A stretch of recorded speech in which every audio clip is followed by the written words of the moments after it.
Hey guys, Mizuki here! Today we're talking about Assassin's Creed Shadows, the game that is about to either save Ubisoft from financial ruin or send it straight into the hands of some soulless corporate overlord. This is not just any release, motherfuckers and viewers.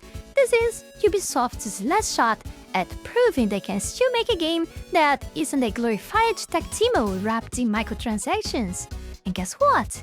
It's already controversial. Shocking, I know, right? Ubisoft, the same company that somehow thought launching Assassin's Creed Unity with NPCs missing their entire faces was totally fine, is now scrambling to fix their latest historical action adventure before release. Why? Because apparently they realized at the last second, mind you, that their portrayal of Yasuke, one of the game's two protagonists, might have been a historical faceplant of monumental proportions. But before we go any further, I want to take this brief moment here to thank you all my patrons that support my work here on YouTube, and especially my three-tailed fox tier members Heath Rowell and Fenny Sylvy for the incredible support to my work. You guys are amazing. You can support this channel life and growth with just $5 a month and gain access to many perks. This is less than a burrito. Check out my Patreon, link is in the description below. So, what do? Delay the game! Cleanse Ubisoft to move. But wait, this isn't your usual oops, we need to fix bugs delay. Oh no, this delay, according to some juicy insider whispers, was actually a strategic maneuver to quietly reduce Yasuke's presence in the game. Yes, you heard that right. Ubisoft allegedly spent millions just to make one of their main characters less important. Now let's dissect this with the precision of a hidden blade to the jugular. If you've been keeping up with the discourse, you probably already know that Ubisoft has been doing everything in their power to sweep Yasuke under the market's rug. In trailers, in PR pages, even in Steam descriptions. Or else highly advertised this legendary samurai has been slowly but surely fading into the backgrounds like an NPC in a desynced cutscene. In Japan's Steam store, they don't even call him a samurai anymore. He's just a powerful warrior, huh? Interesting rebrand, Ubisoft. Very subtle. Baka. So, what's the big deal? Why is this happening? Well, according to a bombshell report from that Park Place, Ubisoft's also brilliant plan to shoehorn Yasuke into this game backfired spectacularly once his stories and the Japanese audience started pointing out. Ooh yeah, this is wildly inaccurate. Turns out Yasuke was a real person, but not the anime protagonist Ubisoft tried to turn him into. He wasn't a trained samurai, he wasn't leading armies, and he certainly wasn't a particle master leaping across either rooftops, like he's auditioning for Ninja Warrior. So, instead of doubling down or, researching before writing the story, Ubisoft is now in full-blown damage control mode. They are supposedly trimming Yasuke's screen time, adjusting missions, and maybe, just maybe, hoping that by the time the game releases, we all just conveniently forget they ever called him a samurai in the first place. And what about our other protagonist, Naoe? Oh, she's getting the real treatment. More dialogue, more content, more development. Meanwhile, Yasuke's gameplay, according to people who played early versions, is lackluster in comparison. Which makes sense because how exactly is a giant armor-clad warrior supposed to be sneaking through castles? Was Ubisoft going to tell us that 6-foot-something Yasuke was suddenly a master of blending into crowds of tiny Edo period peasants? I mean, come on. So, what do we have here? A company that built a whole market campaign around historical revisionism, only to realize too late that the actual audience for this game wasn't buying it. And now they are desperately backpedaling. Oh, and they are spending millions to do it. Millions! Imagine being a Ubisoft exec and realizing you just poured a small country GDP into marketing a character that players might end up barely using. This whole situation is, frankly, hilarious but also sad. Ubisoft has been on a downward spiral for years, and Assassin's Creed Shadows was supposed to be its redemption arc.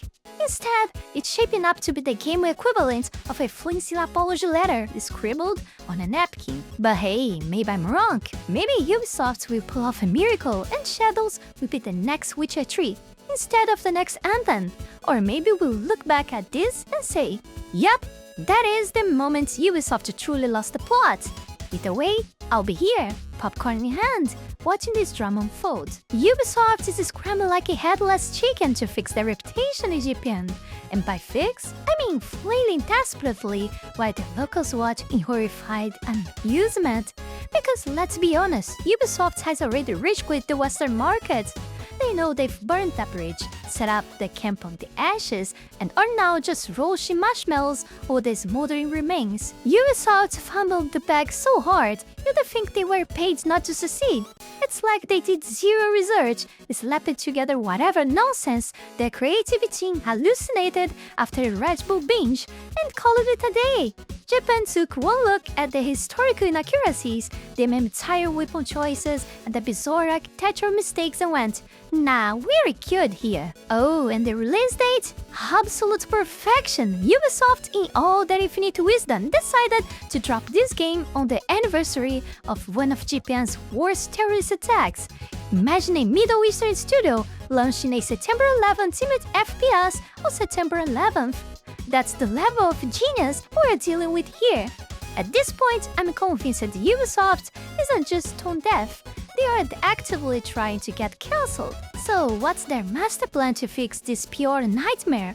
A delay because obviously, if a game is fundamentally flawed, the best solution is to, tweak the parkour mechanics. That's right, instead of addressing literally every issue, they're adjusting how Naoe jumps off rooftops. Brilliant, absolutely game-changing.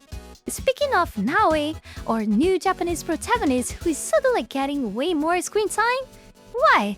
Oh, because Ubisoft realized that, maybe centering the game around Yasuke, a real historical figure who absolutely did not run around Japan assassinating people, was a dumb move. So now they are scrambling to push him into the background like an embarrassing ex in a group photo. But newsflash, you can just unwrite half of your game.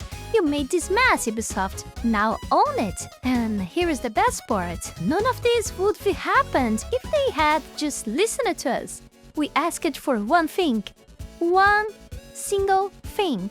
An Assassin's Creed game set in feudal Japan, starring a Japanese protagonist with a story about the actual Creed in Japan. Seems easy, right? So naturally Ubisoft went, hear me out! What if instead we made it about a random African dude assassinating Japanese people? Like, what? How? Why? It's like ordering a steak and getting a soggy bowl of cereal. And now, after the inevitable backlash, Ubisoft is suddenly pretending to care about historical accuracy. Too late. You saw the backlash coming and still sprinted headfirst into it like a Looney Tunes character running off a cliff. Magnificent. Of course, this has triggered the usual culture war drama. You're just mad because Yasuke isn't white. Yes, because when people asked for a Japanese assassin in Japan, what they really meant was, I only accepted white protagonist. It's so weird how nobody had an issue with Naoe, a totally fictional Japanese woman, almost like people just wanted a Japanese story in feudal Japan.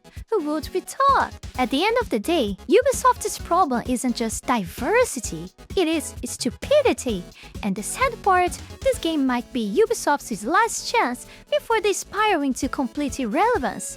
If Shadow flops, it won't just be an L, it will be a full-on company killer. They were out here planning 12 more Assassin's Creed games. 12! But if this bombs, they might not even get to make one. And if that happens, say hello to Ubisoft, a subsidiary of Tencent, when all your favorite franchises will be reduced to mobile gacha games with season passes longer than your lifetime span. So, what do you guys think? Is Ubisoft about to pull off the comeback of the century? Or are we just watching them duct tape their sinking ship together? Drop your thoughts in the comments. Let's roast, gaming, discuss this disaster together. And if you enjoyed this, check out my other stuff. Links are in the description. Good luck out there, and remember, never pre-order Ubisoft games, or better yet, any games at all. Wanna see more of me? Watch my Mizuki playlist TV that should be appearing right up beside of your screen at any given moment right now. Check out my second channel too, link is in the description below. Thank you for watching, see you guys in the next video, bye!